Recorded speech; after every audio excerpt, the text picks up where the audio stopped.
നല്ലൊരു feel good movie കേട്ടോ. അത് ആസിഫ് അലി നന്നായിട്ടുണ്ട്. ആസിഫ് അലിയുടെ ആദ്യം തൊട്ട് അവസാനം വരെ ആസിഫ് അലിയാണ് മുഴുവൻ കൺട്രോൾ ചെയ്യുന്നത്. ഒരു മെൻ്റലി ഡിസ്റ്റർബ്ഡ് ആയിട്ടൊരു കുറിച്ച് നമ്മുടെ താഴെ സെമിൻബറൊക്കെ ഉണ്ടല്ലേ, അതിൻ്റെ ഒരു ചുവട് പിടിച്ചൊരു ചെറിയൊരു കഥ അത് നന്നായിട്ട് ചെയ്തിട്ടുണ്ട്. വാച്ചബിൾ മൂവിയാണ്, കുഴപ്പമൊന്നുമില്ല. നല്ലൊരു ഫീൽ ഗുഡ് മൂവി കേട്ടോ. ആസിഫ് അലിയാണ് ഫുൾ. ആസിഫ് അലി അടിപൊളിയായിട്ടുണ്ട്, അടിപൊളി.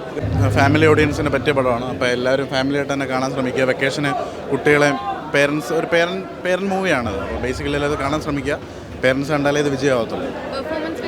പെർഫോമൻസ് വൈസ് എടുത്തു പറയണ്ടല്ലോ. എല്ലാവരും വളരെ കുറച്ച് ക്യാരക്ടേഴ്സ് ഈ സിനിമയിലുള്ളൂ. എല്ലാവരും ഒന്നിനൊന്ന് മെച്ചമായിരുന്നു. ആസിഫ് കെ ആയാലും ദീപക് റോയ് ആയാലും എല്ലാവരും. ആസിഫ് അലി, അതിനൊപ്പം തന്നെ നമ്മുടെ യങ് സ്റ്റാറായിട്ടുള്ള ഒർഹാൻ ജപ്പു, അവരും ഗംഭീരമായിട്ട് ചെയ്തിട്ടുണ്ട്. ഇൻട്രസ്റ്റിംഗ് ആയിട്ടുള്ളൊരു ഹുക്കുള്ള സിനിമയാണ്.